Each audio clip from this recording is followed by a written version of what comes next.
ini kan banyak sekali orang-orang yang membicarakan tentang KDM di media sosial. Nah, memang seberapa menarik sih KDM kalau di mata Ibu? Menarik banget tahu. KDM itu sangat menarik. Dia itu kayak nggak habis-habisnya menjadi bahan inspirasi, bahkan juga bahan gibah gitu. Saking begitu banyaknya statement-statement yang dia buat ya, dan juga tindakan-tindakan yang begitu berani, kalimat-kalimat yang juga pedas kayak gitu ya. Juga inspiratif, tidak hanya pedas ya, tapi juga inspiratif seperti itu. Jadi banyak sekali orang yang kemudian membicarakan dia. Bahkan Ferry Amsari itu juga sampai membahas khusus tuh tentang dia tuh, mengomentari gimana seorang Deddy Mulyadi itu dianggap sebagai pencitraan akibat tindakan dia yang datang ke satu lokasi pariwisata, kemudian dia menangis di situ, menangisi adanya alam yang disalahgunakan secara ekosistem. Kalau menurut Ibu, sisi-sisi apa sih yang menarik dari seorang KDM? Banyak loh. Contohnya aja deh, dia sebagai YouTuber gitu. Dia itu sebagai YouTuber, dia memiliki kemampuan komunikasi yang luar biasa. Luar biasa beneran. Itu lintas usia, lintas status sosial, lintas institusi. Luar biasa kan? Dia bisa membuat orang itu tergelak dengan cara dia yang humoris. Tetapi kemudian dia juga bisa membuat orang itu menangis, terharu karena gaya dia yang humanis. Kemudian masih berlanjut lagi, dia juga bisa membuat orang kupingnya merah, perutnya melilit, karena dia mempunyai kata-kata yang keras, tegas, dan bahkan cenderung pedas. Itu kalau dia udah bicara tentang sesuatu hal gitu ya. Menarik kan? Kalau tadi Ibu sebutkan hal menarik dari seorang KDM sebagai seorang YouTuber, nah sekarang gimana nih sisi menarik dari KDM sebagai seorang politisi? Masih menarik memang. Ini orang tuh luar biasa.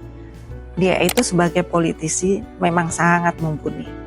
Ya, dia itu dibesarkan memang di dunia politik gitu. Dari yang pertama dia menjadi anggota DPRD Purwakarta. Kemudian menjadi wakil bupati, kemudian menjadi bupati 2 periode, menjadi ketua DPD Golkar, dan kemudian dia mencalonkan diri menjadi gubernur.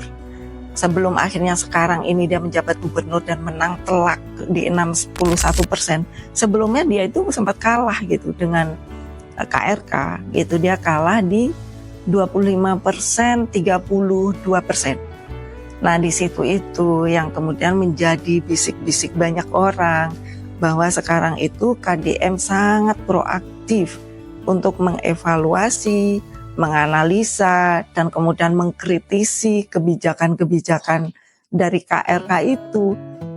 Basicnya adalah, menurut mereka adalah rasa ya kecewa, sakit hati karena pernah dikalahkan di pencalonan sebelumnya gitu.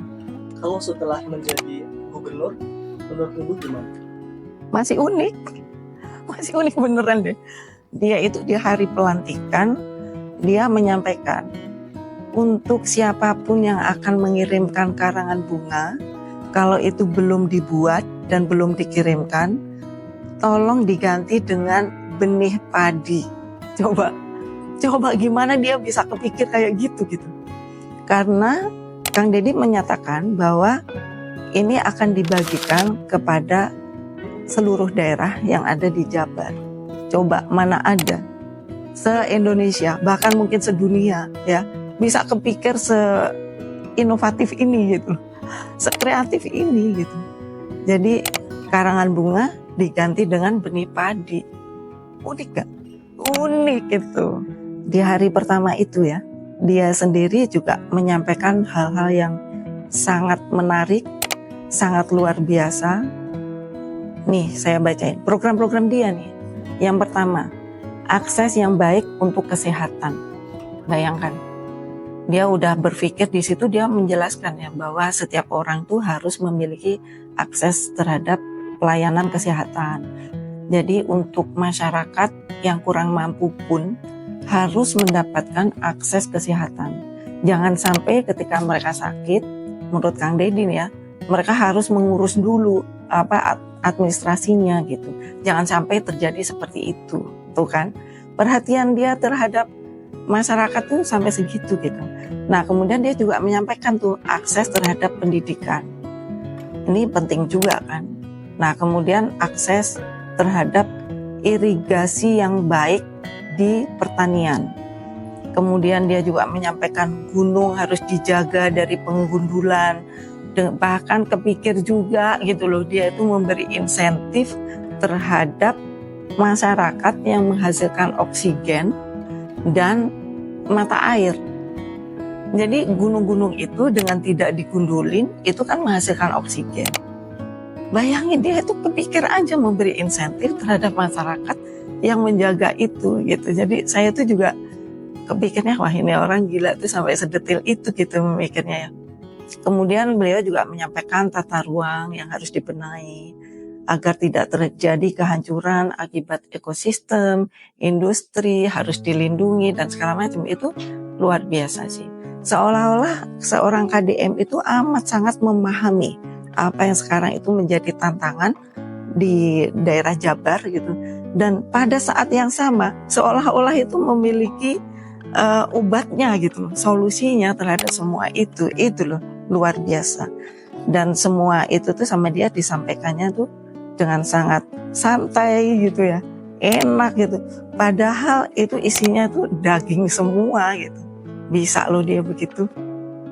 Dan yang menarik lagi tuh ya, bisa dia juga menyampaikan bahwa sekolah tidak boleh eksploitatif terhadap siswa, murid-murid gitu. Itu luar biasa. Sekarang itu dia itu sangat prihatin dengan sedikitnya waktu yang bisa di-spend antara keluarga gitu. Karena masing-masing sudah sibuk. Kemudian anak-anak tuh pulang masih membawa PR gitu ya. Orang tua pulang kerja udah capek, anak-anak masih bawa PR, kapan mau ngobrolnya gitu. Jadi dia sampai menyatakan jangan dieksploitasi lah, jangan pulang dikasih PR kayak gitu. Dan menariknya lagi, KDM itu menyatakan jangan anak-anak ini hanya dibebani akademik doang gitu. Harus juga pelajaran-pelajaran budi pekerti. Ini dong yang membuat ibu-ibu kayak saya ya, dan beribu-ribu bahkan juta nih kalau kita bicara Jabar ya, itu merasa senang gitu ya. Karena apa? Kita semua orang tua itu sudah banyak sekali merasa prihatin sebenarnya dengan pengaruh yang ada di medsos, internet ya. Kemudian tidak adanya waktu orang tua untuk berdialog dengan anak-anak. Ini membuat anak-anak tuh perilakunya menjadi agak bergeser gitu. Jadi seperti allowance terhadap hal-hal yang sebenarnya tidak boleh menjadi boleh, sangat asertif gitu. Jadi itu juga menjadi satu poin yang menjadi catatan ibu-ibu sih. Tapi ada satu hal yang kontroversial nggak sih Bu dari seorang KDM? Oh iya, di hari pertama kan maksudnya. Hari pertama itu dia langsung menginstruksikan kepada Kadisdik untuk melakukan pemecatan terhadap kepala sekolah yang melanggar aturan untuk itu tuh studi tour. Kan dia melarang kan adanya studi tour yang dilakukan di luar Jabar. Nah ternyata itu dilanggar, makanya dia akhirnya dipecat itu kepala sekolahnya. Sebagai kepala sekolah ya dia dipecat. Dan itu tidak hanya di kepala sekolah SMA Negeri 6 Depok aja, tetapi juga ada di sekolah menengah atas negeri di Cianjur. Ya itu agak kontroversinya di Depok itu bener-bener hari pertama gitu. Ya itulah KDM. Kalau setelah dilantik, KDM malah sering banyak kritik ya Bu? Iya. Dia itu mengkritiknya beberapa hal sih ya.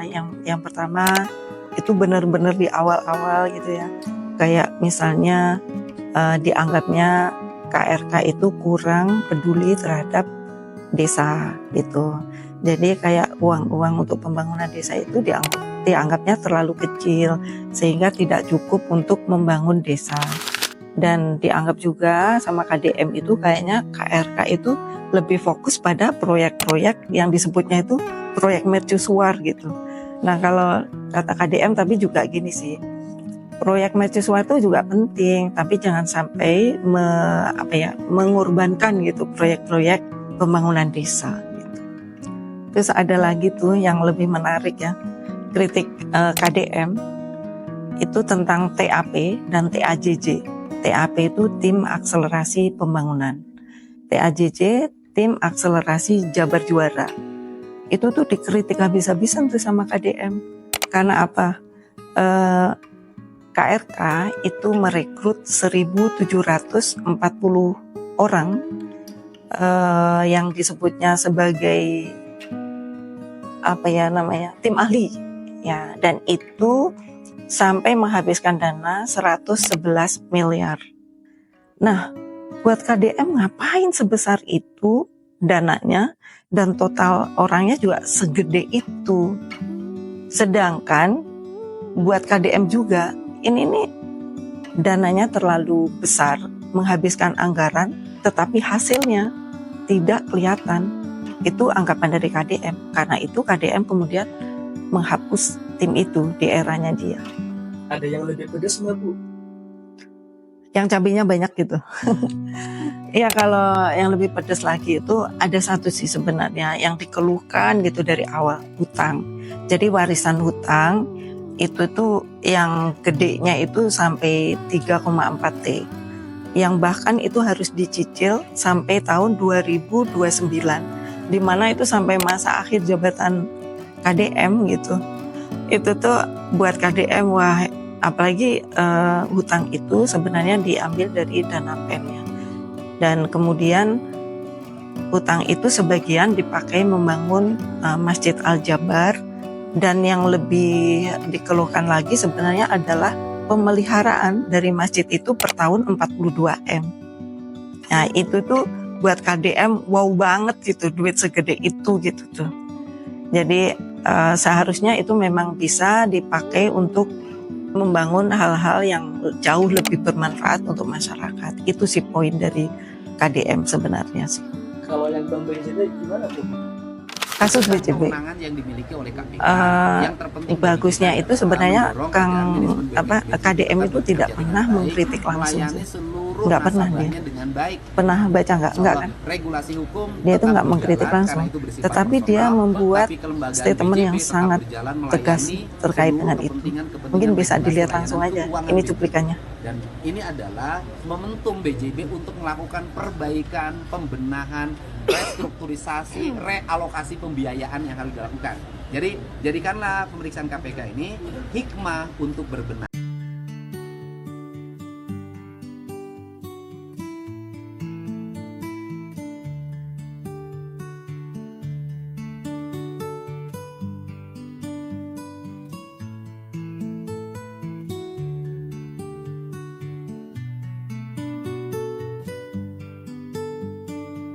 Sebelum kita closing Ibu, kalau terkait pernyataan Pak Kamsari yang menyebutkan bahwa KDM itu hanya pencitraan, itu bagaimana Bu? Lalu ada juga nih yang beranggapan bahwa kritik KDM itu banyak karena atas kekecewaan ketika pilgub kemarin kalah. Bagaimana Bu? Ya sebenarnya gini ya, kita tidak bisa melarang pendapat orang. Mau berpendapat gimana gitu, itu terserah orang aja gitu ya.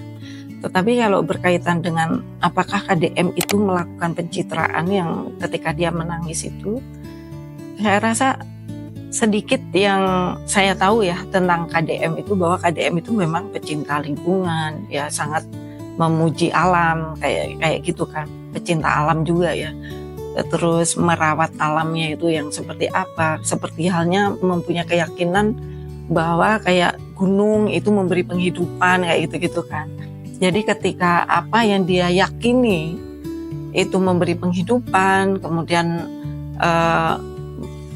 kalau ekosistemnya dirusak itu maka membuat bencana ya, dan itu terbukti sudah terjadi bencananya, kemudian dia berusaha menyelesaikan satu persatu dan kemudian terus-menerus masih ada masalah terkait lingkungan, dan kemudian dia menangis. Saya mungkin Kalau yang menangis saya mungkin orang melihatnya pencitraan gitu ya. Tapi kalau yang menangisnya orang yang benar-benar sudah sangat lekat dengan alam, sangat mencintai alam gitu ya, seperti KDM, apa iya kita masih harus berpikir itu suatu pencitraan? Dan satu-satunya hamba yang mampu betul-betul menangis untuk kepentingan publik adalah orang-orang di masjid, gitu. Orang-orang saleh, karena nangisnya malam, tidak ketika belusukan. Kalau nangisnya belusukan ya aspek drama Koreanya jauh lebih tinggi ya.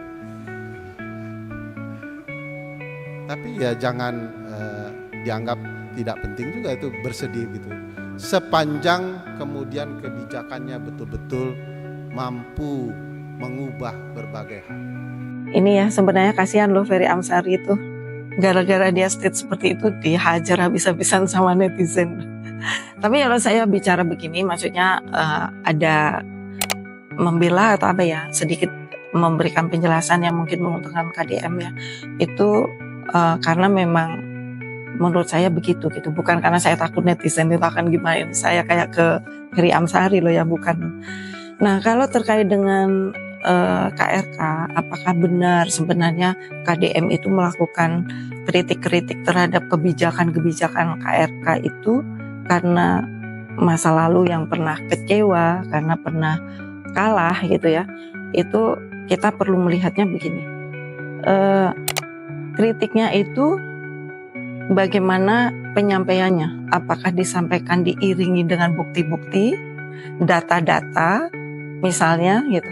Kalau memang ada bukti atau datanya, ya berarti bukan karena alasan sakit hati gitu ya. Nah, apakah misalnya disampaikannya itu secara transparan atau misalnya memakai cara-cara yang terselubung, mengerahkan buzzer atau apa, apakah begitu juga gitu. Saya rasa selama kritik itu disertai oleh bukti-bukti, yaitu layak untuk dianggap sebagai suatu kepedulian sih menurut saya. Sama halnya dulu juga misalnya KDM itu sampai sekarang ya, dulu dan sekarang, dari dia jadi bupati sampai sekarang juga banyak yang mengkritik sebenarnya. Tetapi dia selalu menyatakannya apa? Jangan jadi pejabat kalau lu takut dikritik gitu. Dia bilang begitu. Jadi menurut dia kritik itu menerima kritik oke, melakukan kritik itu oke. Saya rasa yang penting dari satu kritik itu adalah tujuannya sih. Penyampaiannya penting, tujuannya juga penting. Itu aja sih. Apa iya sih Bu, KDM ini bisa betul-betul memberikan solusi dari semua masalah? Ya kalau kita lihat KDM itu bukan Superman ya, bukan juga orang yang otot kawat, tulang besi, perut six pack gitu, bukan juga ya kan. Tetapi kenyataannya nih ya, kenyataannya saya melihat tuh masyarakat itu membuat KDM itu menjadi satu tempat tujuan gitu untuk mereka mengadukan berbagai macam masalah, dari ketidakadilan yang mereka terima, dari masalah kesulitan bahkan ekonomi dan segala macam lah itu, untuk kesulitan mendapatkan pelayanan dan segala macam itu ke KDM gitu. Bagusnya KDM itu menurut saya itu reachable, beliau itu reachable, sehingga apa yang disampaikan masyarakat itu bisa sampai langsung kepada dia. Nah, sebenarnya KDM ini tidak hanya menjadi tumpuan orang-orang masyarakat bawah ya, tetapi juga bahkan seperti pengusaha ya, pengusaha-pengusaha besar di Jawa Barat itu juga banyak keluhan-keluhannya itu yang ke KDM, dan ternyata benar gitu loh bahwa keluhan ini juga didengar. Kemudian keluhan katakanlah yang terakhir ini ya tentang feminisme dan segala macam, itu kan langsung ditindaklanjutin gitu. Jadi apakah dia memberikan solusi untuk semua masalah? Saya rasa solusi itu bukan dari KDM sendiri. Bahkan solusi itu pasti melibatkan banyak sekali orang, banyak sekali institusi. Tetapi paling tidak KDM itu mendengarkan keluhan, curhatan, semua masalah yang dimiliki orang. Dan kemudian secara secara bersama-sama KDM ini melakukan satu terobosan untuk mencari solusi itu. Bahkan saya yakin yang baik-baik dari masa KRK pun pasti KDM juga melanjutkan. Saya yakin itu. Tetapi kenyataannya yang saya lihat fenomena yang ada di Jabar itu bahwa KDM merupakan satu pemimpin yang sangat reachable, bisa didatengin dan bisa menjadi tumpuan, itu bisa mendengarkan juga keluhan-keluhan dari segala macam lapisan masyarakat. Ya, tentang ketidakadilan, tentang kesulitan pelayanan, kesulitan ekonomi, seperti itu. Bahkan untuk para pengusaha juga, keluhan-keluhan yang besar ya, yang berupa keamanan dan kondusivitas berusaha, itu pun juga disampaikan ke KDM. Dan KDM itu tidak hanya mendengarkan, tetapi juga memberikan jawaban dan solusi. Terima kasih sudah menyaksikan tayangan episode ini. Semoga yang tadinya belum paham, jadi paham. Jangan lupa untuk subscribe, like, dan komen.